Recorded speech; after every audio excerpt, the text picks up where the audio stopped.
everybody? It is St. Patrick's Eve, Sunday, March 16th, 8 a.m. We are en route, I-35 North, Oklahoma City to Wichita to Kansas City.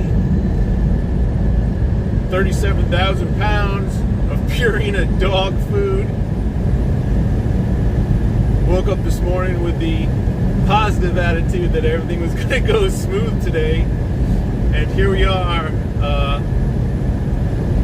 2.5 hours into the business. Left the Flying J, went 7 miles over to the Purina dog factory. First guy there in the morning. Everything going smooth. Check in with my empty trailer. I go down around the building where they tell me to go drop the trailer. There's nowhere to drop the trailer. The place is overflowing with trailers. There's also a convoy of strange, large, open top, like 35 or 40 foot long dump trucks.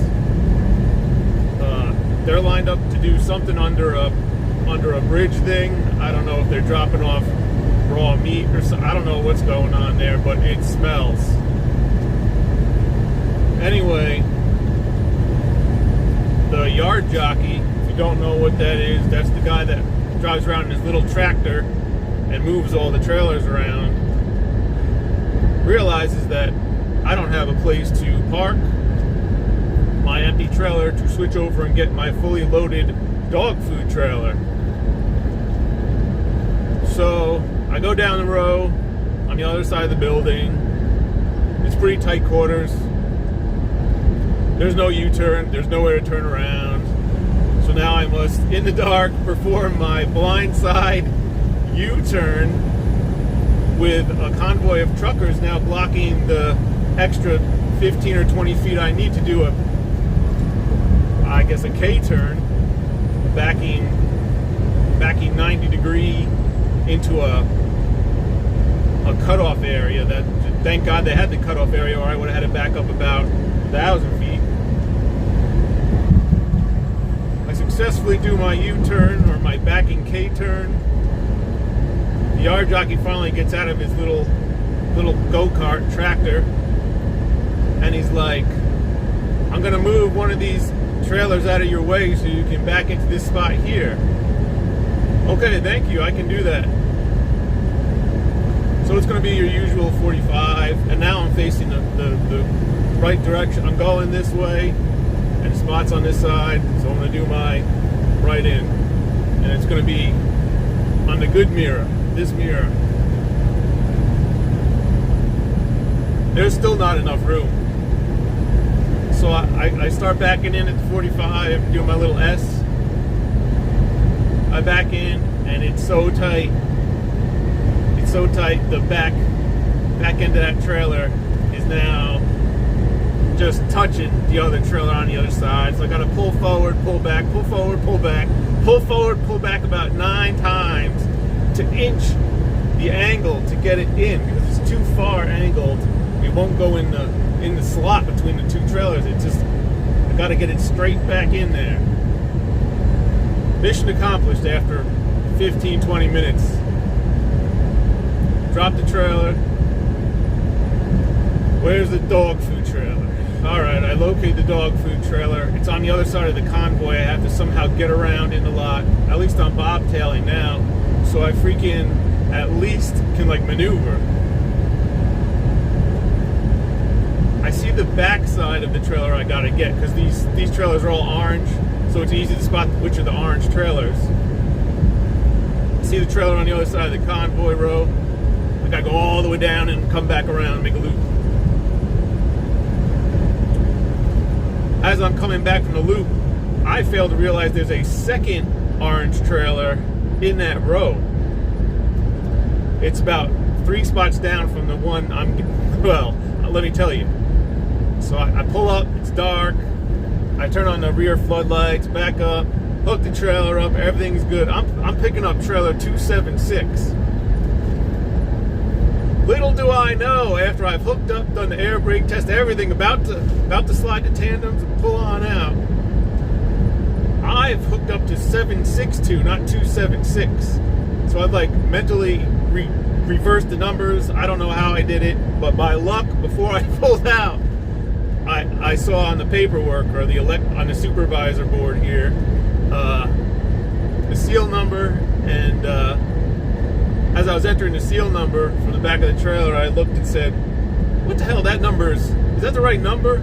Oh, that's the wrong number. I just went through this whole process of connecting the trailer and then all the pre-trip.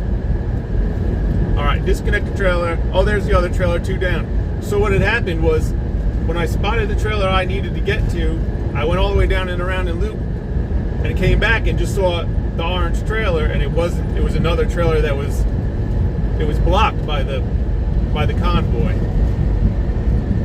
Anyway, I switched trailers. I have to pull forward out at an angle. They make it so tight in there. As I'm pulling forward to go left, you can only go forward 15 feet because there's a guardrail on the train tracks there with trains on it. Make the turn. I'm looking in the mirror. I swear it was like that. So I make it. Now I'm all like worked up. I'm starting to get aggravated because I've been there an hour, at least an hour now. I haven't even researched where I'm going with the dog food. I want to see where I'm dropping this dog food off at in case it's going to be a disaster. So preemptively I can plan for the disaster in Kansas City when I get there in 6 hours. So I got to take time to do that.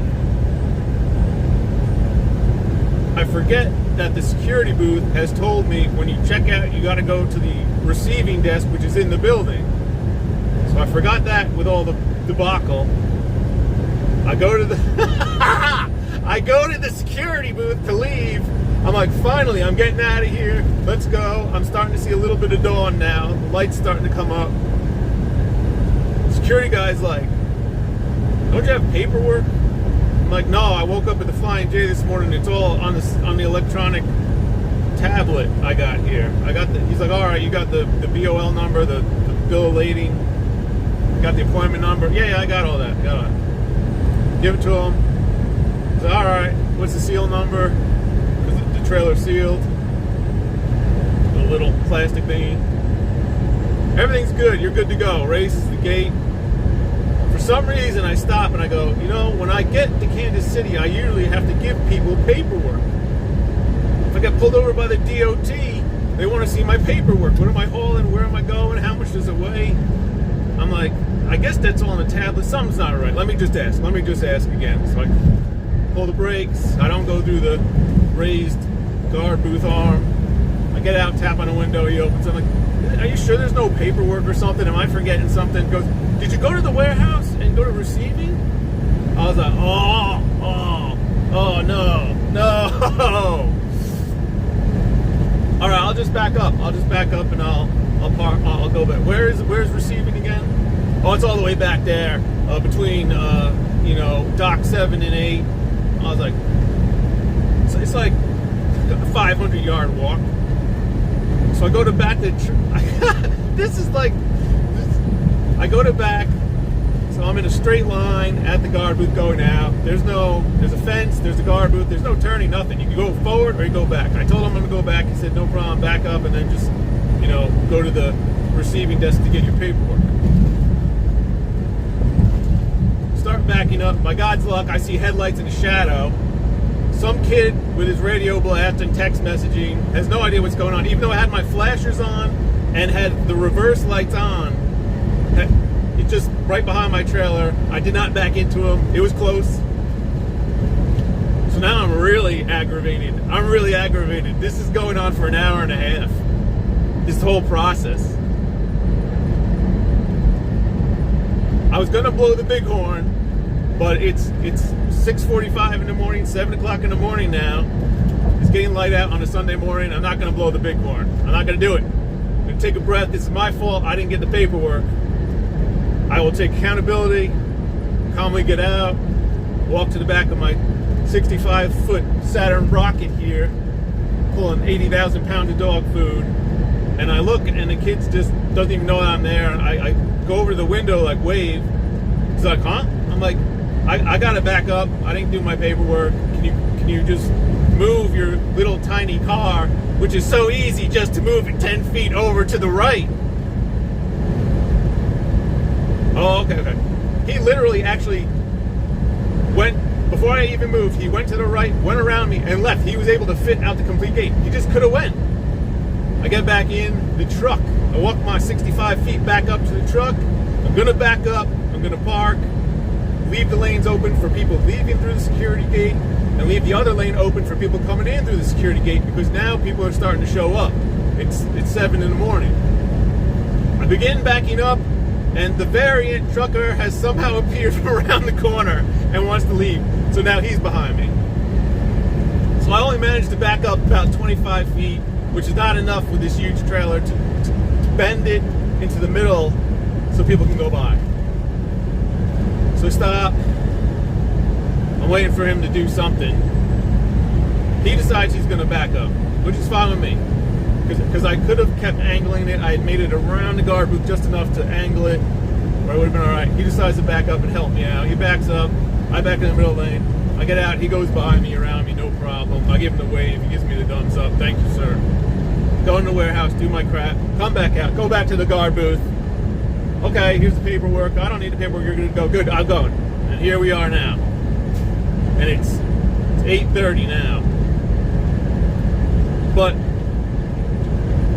this is my day.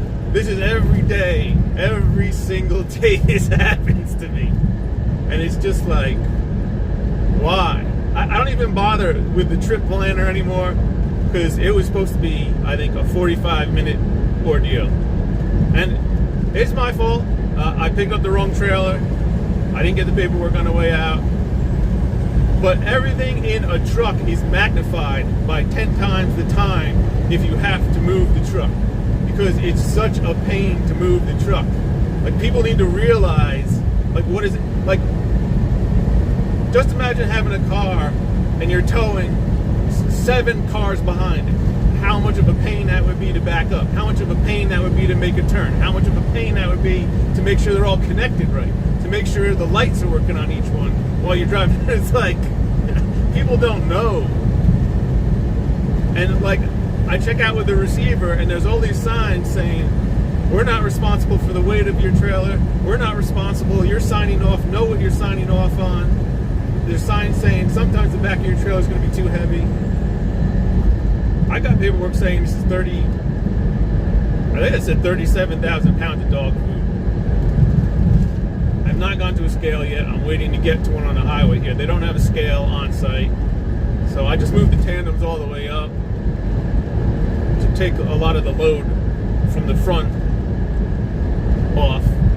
And we'll see if we're even, like, legally within weight. And there's a Love's in 13 miles, it says. Love's truck stop.